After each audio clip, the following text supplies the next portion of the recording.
धर्म खतरे में, भाई खतरे में ही देश की बेटियां, खतरे में ही देश का किसान, रोजी रोटी कपड़ा मकान, गरीब, ये खतरे में।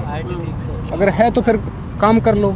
ये तो धर्मांतरण की बात करते हैं, तो सबसे बड़े हिंदू हैं, यही बोलते हैं ना, हिंदू के नाम पे वोट, मर्जी तोड़ के सत्ता में आए हैं और कट्टर हिंदू हैं। जब 70 साल से जब तो हिंदू खतरे में नहीं था, आज हिंदुओं की सरकार है तो हिंदू खतरे में है। जब देश क्या है, बीजेपी थी 70 साल पहले, 2004 में भी 70 साल में वाजपेयी जी को इंक्लूड कर रहे हैं, खुद बोलते हैं कि हिंदू खतरे में है। तो आप हिंदू तो हो, आप कौन हो?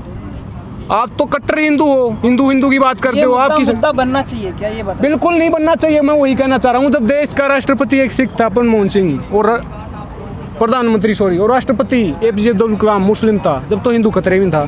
जब आज हिंदुओं की सरकार तो हिंदू खतरे में है। तो आपको लगता है क्या? लगता है ना कि 1-2 साल में हिंदू खत्म ही हो जाएगा जैसे 1-2 साल में कहाँ, ये सदियों तक नहीं खत्म होगा, कोई खत्म नहीं होगा। खत्म होंगी देश की बेटियां, मैं बार बार बोल, खत्म होगा युवा। लगता है कल ही खत्म हो जाएगा।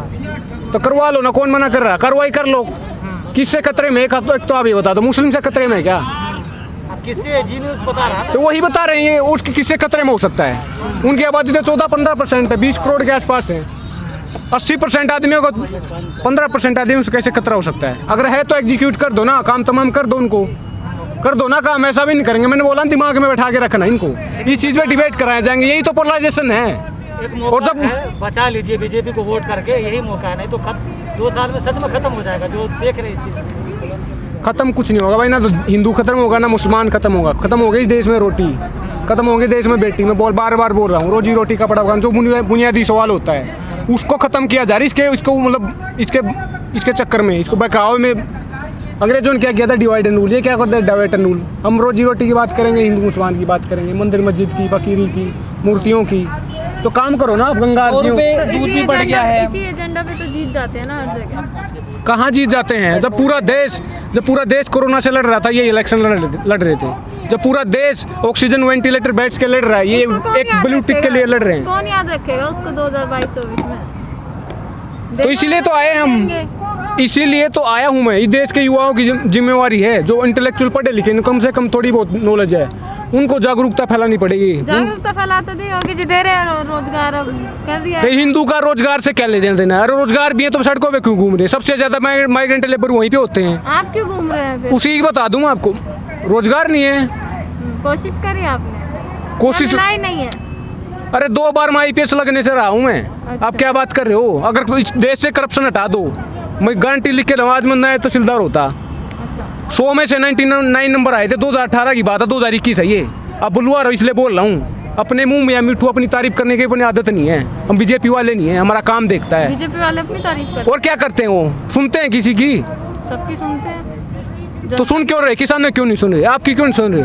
आपकी बहन जो बेटियों का रेप होता, आपकी बहन होगी, वो हमारी बहन होगी, क्यों नहीं सुन रहे उनका? तो रेप क्या वहाँ नहीं होता क्या? जहाँ बीजेपी नहीं है वहाँ नहीं होता?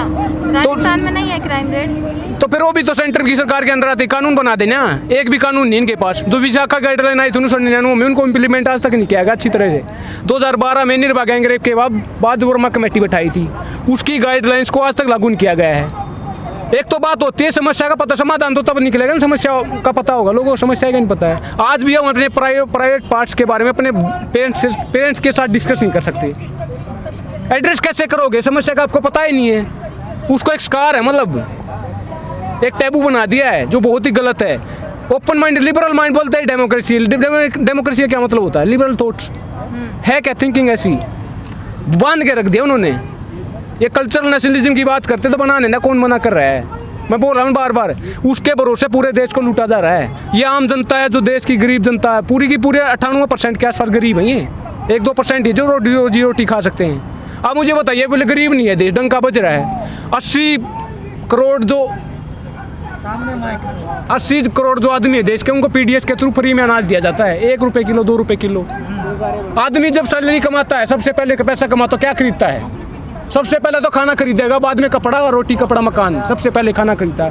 तो उनके पास खाने के लिए पैसे भी नहीं है और बोल रहे हैं डंका बजा रहे हैं। तो 67% पॉपुलेशन आती है PDS के अंडर। ये बोल रहे हैं कि 20 करोड़ लोग भूखे सो रहे हैं, गरीबी रेखा से नीचे से। अच्छा, यूपी चुनाव आएगा तो कौन कौन से ऐसे मुद्दे आप रखेंगे? अगर आपको कहा जाए कि सरकार के सामने कोई मुद्दे रखने हैं कि उन पर कभी काम ही नहीं किया। वही बुनियादी सवाल बार बार मैं बोल रहा हूँ कि रोजी रोटी, कपड़ा, मकान, शिक्षा, स्वास्थ्य, बिजली, पानी, सड़कें, महिला अरे बिजली सुरक्षा, पानी यूपी में स्वच्छता, पहले से सुरक्षा। तो सुधार हुआ है ना बिजली पानी में। अगर आप गाँव का देखेंगे तो पहले से तो सुधार हुआ है ना यूपी में बिजली में। तो मर क्यों रहे हैं फिर लोग? तो सुधार हुआ तो फिर लोग क्यों मर रहे हैं? कौन मना कर रहा है? 20 करोड़ लोग भूखे सो रहे हैं, मना कौन कर रहा है? एक संविधान को लागू कर दे अच्छी तरह से, उसी को इम्प्लीमेंट करो। दूसरी चीज की जरूरत नहीं है। जो फंडामेंटल राइट्स हैं, जो मौलिक अधिकार हैं 12 से 36 तक, पार्ट 3 ऑफ आवर कॉन्स्टिट्यूशन। अच्छा, अभी समस्या को हल करने वाली बस एक ही पार्टी है, वो है बीजेपी। जैसे आपने सुना होगा ना, पार्लियामेंट में देखते हो वहाँ पे डिबेट नहीं होता, अच्छी तरह बात नहीं हो पाती। एक बार आप बोलोगे, एक बार ये बोलेंगे, एक बार मैं बोलूँगा।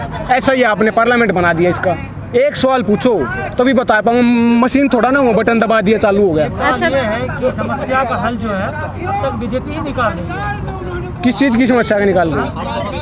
हर समस्या का बीजेपी के पास है। बता दो कौन सी समस्या समाधान निकाल दिया उन्होंने? सवाल नहीं पूछने दे रहे, और तो बात छोड़ दो। आपको बोलने की आज़ादी है। जेल में डाल देंगे। नुदीप कौर सुना नहीं, कितने साल की है वो?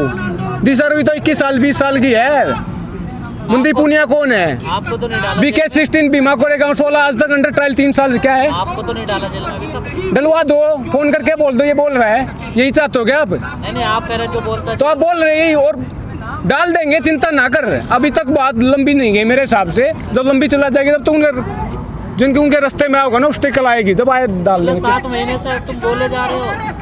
मैंने कुछ गलत बोला नहीं है, इनको कुछ मुद्दा मिला नहीं है। अब तो मतलब उन्होंने गलत बोला जो पकड़े गए, जो जेल में। गलत नहीं बोला, ठीक बोलने के लिए उनको जेल में डाला है, बोलने के लिए ही डाला है। गलत ठीक है तो मतलब ही नहीं है। गलत बोला तो फिर आप गलत। कोर्ट डिसाइड करेगी ना, कोर्ट डिसाइड करेगी ना गलत ठीक क्या होता है। कोर्ट डिसाइड कर रही है कि अंडर ट्रायल का क्या मतलब होता है। ट्रायल भी नहीं हो रहा। कोर्ट को भी आप झूठा ठहरा देते हैं। बिल्कुल है, झूठी है कोर्ट है। एक उनके पत्रकार है नेशन वन सुनो, आधी रात को आके उनसे मतलब सुप्रीम कोर्ट आधी रात को उनकी सुनवाई करती है। किसान 5-6 महीने से बैठे हैं, 500 मर चुके हैं, इनकी सुनवाई नहीं कर रही। सलमान खान को 3:30 बजे सजा मिलती है, 4 बजे जमानत मिलती है, तब तक आवाज नहीं उठाई। तो वही मैं बोल रहा हूँ, ये अमीरों के लिए है। ये तो कोर्ट है, पुलिस है, सिस्टम आर्मी, सारा सिस्टम जो भी है, जो एडमिनिस्ट्रेशन है, सारा का सारा जितनी एजेंसियां हैं, ये अमीरों के लिए है। आपने कभी सुना अंबानी की बेटी का रेप होगा, अडानी की बेटी का रेप होगा? एक बम की अफवाह फैली थी, सुना होगा 2 दिन पहले, थोड़े दिन पहले। SIT बैठा दी, कई कमेटियां बैठा दी थी। आप हम दिन रात मरते हैं। ये तक ब्लू टिक के लिए लड़ाई के लड़ रहे हैं। पूरा देश तो रोजी रोटी के लड़ रहा है एक ब्लू टिक के लिए। आपकी सुरक्षा नहीं करती सरकार? क्या है? आपकी सुरक्षा नहीं करती सरकार? यही सुरक्षा कर दी, देख नहीं रहे हो आप? 500 मर गए सड़क पे, ऊपर से आतंकवादी बता रहे हैं।